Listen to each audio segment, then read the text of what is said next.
Ngani siya guys, process na ako sa banana custard pie. Pag primero ako siyang gi-blend.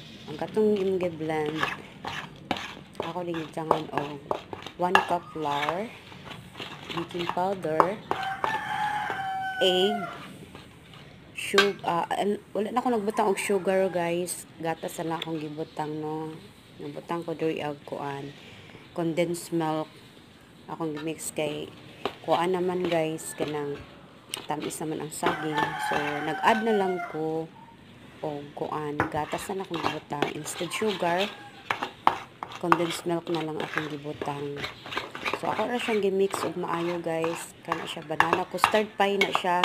Ang akong gi-blend ang banana. So i-mix na nimo siya tarong. Dali ra kay na siya yun guys. Muna nagpa-init lang ta diri og kanang frying pan. So butangan na nato na siya og gamay nga oil, edible oil para dili siya modikit sa atong frying pan.